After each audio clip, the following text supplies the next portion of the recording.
again, everyone. Welcome to the College of Education FirstGenMe podcast. I am so excited today because I have Wanju Huang with me today. She is going to provide some great nuggets for us because you know this is a time where we share a small space where we can support our first generation college students as they navigate this illustrious campus, what we call Purdue University. I am your host, Jackie Thomas Miller, the Director of Advising and Retention, affectionately known as Dr. Jackie. I am going to be here just moderating and listening and just enjoying the conversation that we're going to have with Wanju today, and with hopes that we're going to enrich the college experience for each and every one of you listening today. So I am honored, Wanju, to have you. Could you share with our audience what the first generation college graduate identity means to you? Right. First of all, thank you so much for having me today. It's such a great honor to be here. So I really didn't grow up in the United States, right? I grew up in Taiwan, so it was a very different educational system. When I was a high school student, the aim is like to pass the 2-day college entrance exam. And the first time I did, I failed. My score, it was very difficult to get in. Only certain percentage of the high school students can get in. So we're talking about not even 50%. So I failed the first time. I tried it again the second time. I finally got into college. So it was a huge accomplishment to me. I was kind of proud of being able to get into college. And then later I was able to help my younger brother to navigate the system. And he did okay. He's a doctor. All right. Yeah, see, you were able to learn from your experiences in order to assist your brother through his pathway. So tell us about, you had some struggles in the beginning, with the testing, because I know how that is. And what is one thing, one lesson that you learned throughout that process that if you had known prior, how would it have benefited you? So again, the system is different. The educational system is very different. So I honestly wish I started a little bit harder, I guess. So was there no other way of preparing other than studying more? In our educational system, it's very much like that. It depends on the scores. So you really need to try harder. And at the same time, my parents, they were busy.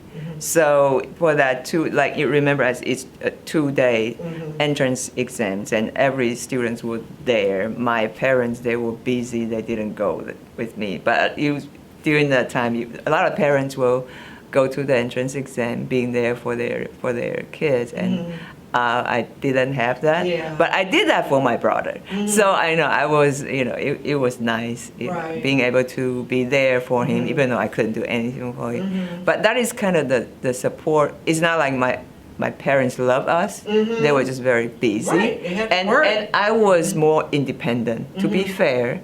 And so, I didn't want to bother them. But I feel that was the support.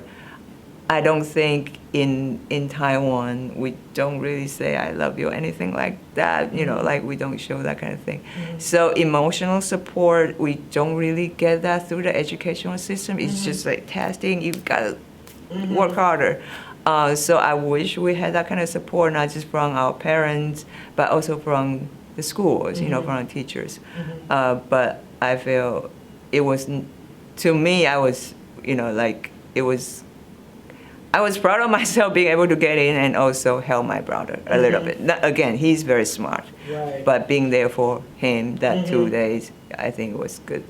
And that's what I think a lot of our first generation students, they go through this phase where I don't want to bother my parents, or, they're busy right now, or who can I go to? Because my parents are really not one of my resources in this particular area.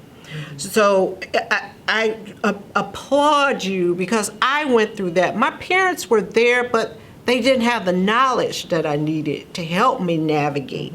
You know, my mom wanted to assist, but she didn't have any knowledge, no background to assist me with. So I know how you feel. And I know some of our listeners are saying, yeah, I'm going through that same experience right now. So you were motivated by your brother. What could you share with our listeners, something that they could maybe lean on a little bit? You know, right now there's so many resources we have when we go to apply for college and things like that. But many of our first generation college students, they got past that first step from high school to college, but now they're in college. What would be an advice that you would give our students as far as someone or something or something they could grasp hold to, because they really can't turn this way toward their parents? What would you as a faculty member say, here, this is what I would recommend that you would do? So I will highly recommend our students, to really find a mentor for themselves. I think it's very important. It doesn't matter where you are, it doesn't matter what you do. I mean, having a good mentor is so helpful and beneficial. So if you can find, talk to your professors, if you like a professor, definitely talk to him or her and see if that person can be your mentor.